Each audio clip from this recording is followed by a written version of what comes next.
მე ვფიქრობ, ის მიდგომები, რაც დამკვიდრდა ამერიკის შეერთებული შტატების წინა ადმინისტრაციის პირობებში რადიკალურად გადაიხედება, მათ შორის გადაიხედება სასანქციო პოლიტიკაც. ეს არის ჩვენი ვარაუდი, განაცხადა ოცნების მთავრობის პრემიერ-მინისტრმა ირაკლი კობახიძემ ჟურნალისტების კითხვაზე, რომელიც ბანკებთან დაკავშირებით დონალდ ტრამპის განცხადებას შეეხებოდა. კობახიძის შეფასებით, ამერიკის შეერთებულ შტატებს სჭირდება სანდოობის დაბრუნება როგორც ამერიკული, ასევე საერთაშორისო საბანკო სისტემის მიმართ, ხოლო ტრამპის ადმინისტრაციის მიერ ამ მიმართულებით პოლიტიკის გადახედვა აბსოლუტურად ლოგიკურია. ზოგადად ის პოლიტიკა, რომელიც წარმოებდა წინა ადმინისტრაციის პირობებში, რა თქმა უნდა, საფრთხეს უქმნის ზოგადად სანდოობას საბანკო სისტემის მიმართ. შესაბამისად, ის რომ ტრამპის ადმინისტრაცია განიხილავს ამ მიდგომის გადახედვას, ეს არის აბსოლუტურად ლოგიკური. რა თქმა უნდა, ამერიკის შეერთებულ შტატებს სჭირდება სანდოობის დაბრუნება ამერიკული საბანკო სისტემის მიმართ, საერთაშორისო საბანკო სისტემის მიმართ. შესაბამისად, აბსოლუტურად ლოგიკურია, რასაც ისინი საუბრობენ. მე ვფიქრობ, რომ ის მიდგომები, რაც დამკვიდრდა წინა ადმინისტრაციის პირობებში, რადიკალურად გადაიხედება, მათ შორის გადაიხედება სასანქციო პოლიტიკაც. ეს არის ჩვენი ვარაუდი. ქართული ოცნების პრემიერ-მინისტრი ირაკლი კობახიძე სომხეთსა და აზერბაიჯანს შორის გაფორმებულ სამშვიდობო შეთანხმებაზე ამბობს, რომ საქართველოს მხარე აქტიურად ცდილობდა მსგავსი შეთანხმების მიღწევას. მისი თქმით, შეთანხმება ემსახურება მეზობელი ქვეყნების მაქსიმალურ დამოუკიდებლობას და თავისუფლებას, რაც მთლიანად რეგიონში სტაბილურობასა და კეთილდღეობას გააძლიერებს. მისივე განცხადებით, საქართველო ცდილობდა გასული 30 წლის განმავლობაში შეეტანა წვლილი რეგიონული მშვიდობის შენარჩუნებაში, რაც მეზობელი სახელმწიფოების მხრიდან დაფასებულია.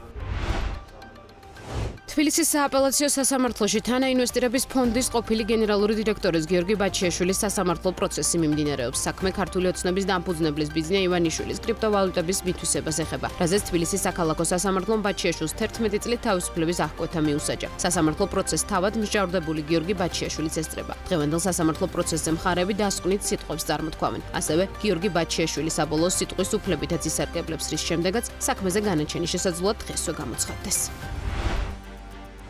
ოცნების მთავრობაში ინფრასტრუქტურის მინისტრის რევაზ სოხაძის მეხუთე მოადგილედ ბათუ გურჯიძე დაინიშნა. შესაბამისი ბრძანება 4 აგვისტოთი თარიღდება და ხელს ირაკლი კობახიძე აწერს. სამინისტროს ვებგვერდზე განთავსებული ინფორმაციის თანახმად, ბათუ გურჯიძე 2025 წლიდან საქართველოს ინფრასტრუქტურის სამინისტროს ეკონომიკური დეპარტამენტის უფროსის პოზიციას იკავებდა. მანამდე 2014 წლიდან 25 წლამდე იგივე თანამდებობაზე მუშაობდა რეგიონული განვითარებისა და ინფრასტრუქტურის სამინისტროში. საჯარო სექტორში საქმიანობა მან 2009 წელს დაიწყო და 16 წელზე მეტი პროფესიული გამოცდილება აქვს სახელმწიფო ფინანსური მენეჯმენტის, საბიუჯეტო დაგეგმვისა და ეკონომიკური ანალიზის მიმართულებით. სივრცითი და ქალაქმშენებლობითი განვითარების სააგენტო მურაკის მუნიციპალიტეტის სოფელ შეკვეთილში ზღვის სანაპიროზე 54,451 კვადრატული მეტრის მიწის ნაკვეთზე მრავალფუნქციური კომპლექსის განვითარების, განაშენიანების დეტალური გეგმის დამტკიცების შესახებ გადაწყვეტილება მიიღო. აღნიშნული გერგეს ფარგლებში პროექტის ინვესტორს VR Holdings ადგილზე რამდენიმე ფაზად მსხვილი ტურისტული ობიექტის განვითარება შეეძლება. VR Holding ამ პროექტზე 2023 წლიდან მუშაობს და ის სასტუმრო პარაგრაფის მიმდებარედ განთავსდება. პროექტის მთლიანი საინვესტიციო ღირებულება $9 მილიარდ საჭარბებს და ის რამდენიმე ფაზად უნდა განხორციელდეს. პირველი ფაზის ფარგლებში პროექტის განვითარება პარაგრაფ შეკვეთილის მიმდებარედ მოხდება. მესამე, მეოთხე და მეხუთე ფაზის ფარგლებში კი ტერიტორიაზე რამდენიმე ცათამბჯენის მშენებლობაც არის დაგეგმილი, რომელთა სიმაღლე 140 მეტრი იქნება.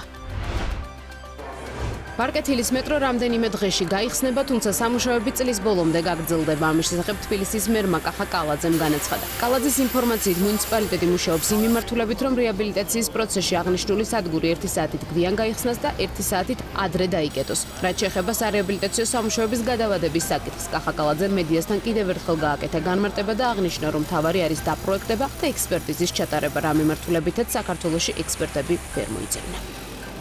აგვისტოს ბოლოს უკვე ის სამუშაოები, რაც ახლა მიმდინარეობს, იქნება დამთავრებული და შევძლებთ უკვე მგზავრების მიღებას, თუმცა ეს არ ნიშნავს იმას, რომ პროექტი და სამუშაოები იქნება დასრულებული. თვითონ მეტროსადგურის სამუშაოების მთლიან დასრულებას, სარემონტო სამუშაოების დამთავრებას წლის ბოლოსთვის უკვე ჩვენ შევძლებთ და სადგური უკვე მთლიანად რეაბილიტირებული იქნება, დახრილი გვირაბიც მთლიანად მოწესრიგებული იქნება, შემოსასვლელი ვესტიბიული იქნება სრულად განახლებული.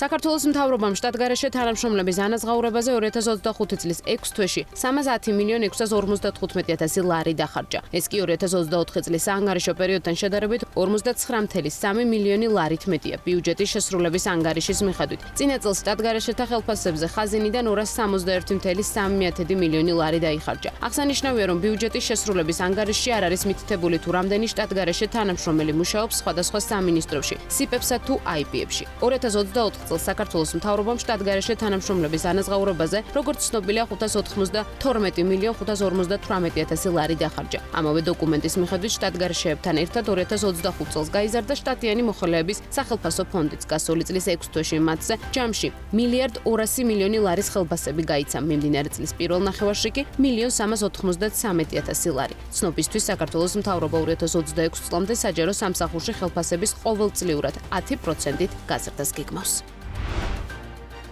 საქართველოს ეროვნულმა ბანკმა სესხისგამცემ სუბიექტს ლომბარდოს ჯამში 47.000 ლარის ოდენობის ფულადი ჯარიმა დააკისრა. ეროვნული ბანკის ინფორმაციით დარღვევები ფულის გათეთრებისა და ტერორიზმის დაფინანსების წინააღმდეგ მიმართული კანონმდებლობის, ასევე შიდა კონტროლისა და ანგარიშგების წესების დაცვის კუთხით გამოვლინდა. სესხისგამცემის სუბიექტი რეგულატორმა ყველაზე დიდი თანხით ოპერაციებისა და სანქცირებული პირების გამოვლენის ნაწილში დაფიქსირებული დარღვევების გამო დააჯარიმა. ასევე დიდი ოდენობის ჯარიმა გამოიწერა საქმიანი ურთიერთობების მიზნისა და ხასიათის დაუდგენლობის 4 შემთხვევის გამოც. სამეწარმეო რეესტრის თანახმად ორგანიზაციის წილის 100% ლია გურიელიძე ფლობს. ცნობისთვის საქართველოს მთავრობამ AML-CFT ზედამხედველობის წესი 2018 წლის 27 ივნისს დაამტკიცა. განმარტებითი ბარათის მიხედვით პორტალმა ეროვნული ბანკის პრეზიდენტის შესაბამისი ბრძანებით დამტკიცებით უნდა გააკონტროლოს უკანონო შემოსავლის ლეგალიზაციის და ტერორიზმის დაფინანსების რისკის ზედამხედველობა, ანგარიშგების შევსებისა და ინფორმაციის წარმოდგენის წესით გათვალისწინებული ანგარიშგებები.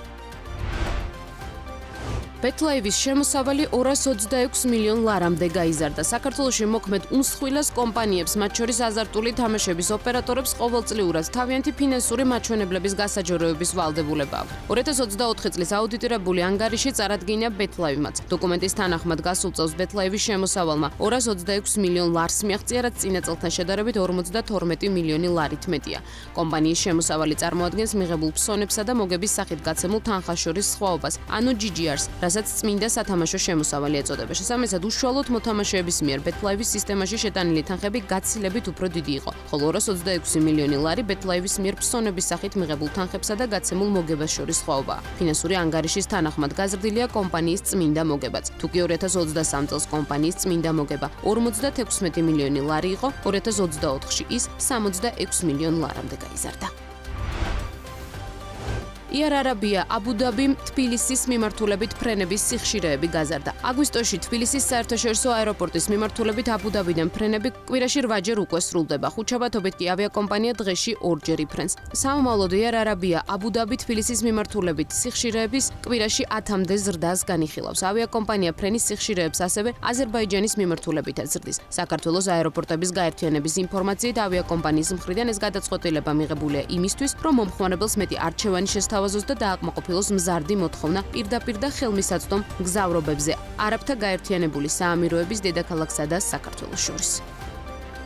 ავიაკომპანია იარ-არაბია აბუ-დაბის მიერ ეს გადაწყვეტილება მიღებული იქნა იმისთვის, რომ დააკმაყოფილოს გაზრდილი მოთხოვნები. ჩვენს ქვეყნის დედაქალაქებს შორის პირდაპირი ავიამიმოსვლა ხელს შეუწყობს გაზრდილი მოთხოვნის დაკმაყოფილებას. გალფის ქვეყნები საქართველოსთვის წარმოადგენს მნიშვნელოვან და სამიზნე ტურისტულ ბაზარს. თბილისსა და აბუ-დაბის შორის პირდაპირი ავიამიმოსვლა კვირაში შესრულდება 8 სიხშირით. აღნიშნული მიმართულების გაზრდას ჩვენ მოველით 2026 წლიდან, მას შემდეგ რაც საქართველოს ავიაბაზარზე ოპერირებას დაიწყებს ეთიჰადის ავიახაზი.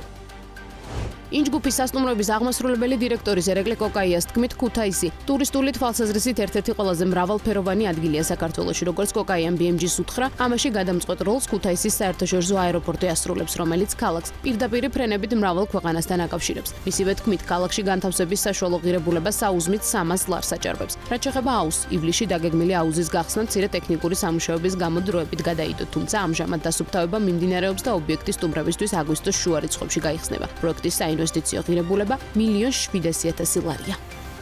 ქუთაისს პროცესი ყველაზე მრავალფეროვანი არის. ძირითადი მიზეზი არის ის, რომ აეროპორტი არის და პირდაპირ ფრენები არის სხვადასხვა ქვეყანასთან. იქ შედარებით მაინც ლიდერობენ ევროპელი ტურისტები რაოდენობით, თუმცა არის რა თქმა უნდა პოპულარული ჯგუფური ტურებისთვისაც, განსაკუთრებით არაბებისთვის და ჩინელებისთვის. ქუთაისის ყველაზე მოთხოვნადია და აქ საშუალო ფასი ყოველთვის 300 ლარზე მეტი არის. აუზი გაწმენდით სამუშაოები მიმდინარეობს მანდატ და გორშიც და ორივე გორში ყოველ შემთხვევაში დავამატეთ ბავშვების აუზი და დიდი ჯაკუზები და გაიხსნება ერთ კვირაში და ქუთაისშიც მაქსიმუმ ერთ კვირაში გავხსნით უკვე სტუმრებისთვის ისე მზად არის უკვე.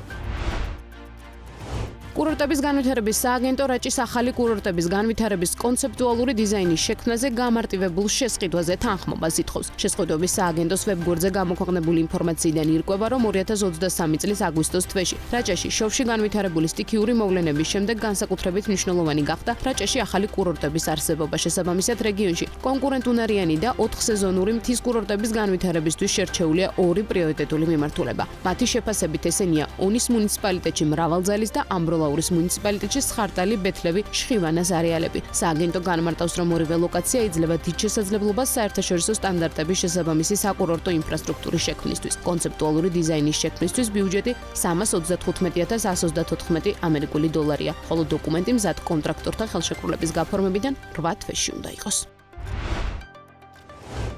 რაჭაში ამბროლაურის მუნიციპალიტეტში დეველოპერული კომპანია რაჭა დეველოპმენტი მრავალბინიან საცხოვრებელ კომპლექსს აშენებს. კომპანიის დამფუძნებელი ბაჩო ფურცხვანიძე BMG-თან საუბარში აღნიშნავს, რომ პროექტი უნიკალურია თავისი მასშტაბით და სრულად პასუხობს თანამედროვე ევროპულ სტანდარტებს. აღსანიშნავია, რომ კორპუსი 7 სართულიანია, თითოეული სართული ჯამში 750 კვადრატულ მეტრს მოიცავს. საცხოვრებელ კომპლექსში გათვალისწინებულია 76 ბინა, რომელსაც 2 ლიფტი და 2 სადარბაზო მოემსახურება. მობინადრეებისთვის ეზოში მოეწყობა ბავშვთა გასართობის სივრცეები და ფანჩატურები, რაც კომფორტულ დასვენებას უზრუნველყოფს. გარდა ამისა, პარკინგის პრობლემაც სრულადაა გადაწყვეტილი. პროექტში 22 დახურული და დამატებით ღია პარკინგებია გათვალისწინებული. ბინის კვადრატული ღირებულება კომპანიის წარმომადგენლების თქმით $800-დან იწყება. კომპანიაში ამბობენ, რომ პროექტის საინვესტიციო ღირებულება დაახლოებით $2 მილიონი, ხოლო მშენებლობა უკვე აქტიურ ფაზაშია და პირველი სართული აშენებულია. პროექტის დასრულება 2026 წლის ბოლოსაა დაგეგმილი.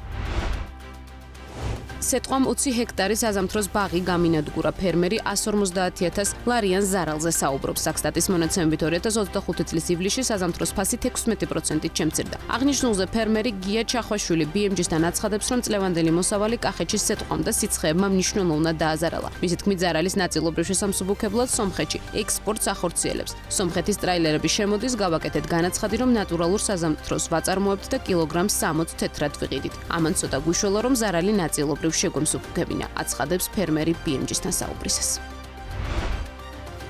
წლევანდელი კარტოფილის ექსპორტის ნახევარზე მეტი შარშანდელი მოსავალია. ამის შესახებ ფერმერი ილია ყავრელიშვილი აცხადებს. მისი თქმით, ახალქალაქში 2025 წლის მოსავალი ჯერ არ არის აღებული და ამ ეტაპზე არსებული სტატისტიკის დიდი ნაწილი 2024 წლის მოსავალს ასახავს. რაც შეეხება მოსავალს, ფერმერი ხაზს უსვამს იმ ფაქტს, რომ ნათესების მოცულობები წელს შემცირებულია. მისი თქმით, ამ ეტაპზე მოსავლის აღება უკვე დაწყებულია ისეთ რეგიონებში, როგორიცაა ქარელი და მარნეული, ასევე პროდუქცია შედარებით ნორმალურ ფასში 80 თეთრიდან ლარამდე იყიდება. თუმცა ყავრელიშვილი ვარაუდობს, რომ მასობრივი აღების პერიოდში, როდესაც ახალქალაქის პროდუქცია ჩაერთვება ბაზარზე, ფასი დაახლოებით 60 თეთრამდე შემცირდება, რაც გასული წლის ანალოგიურ მაჩვენებელს გაუტოლდება.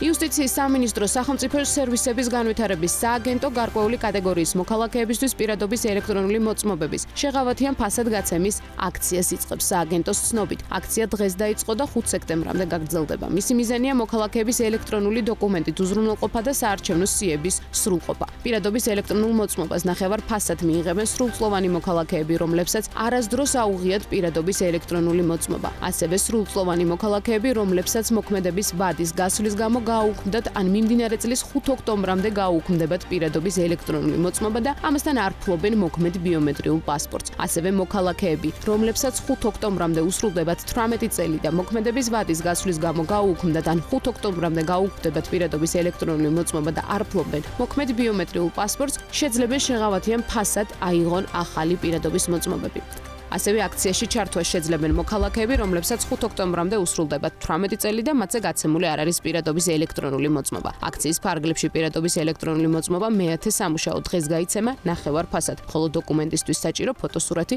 უფასო იქნება.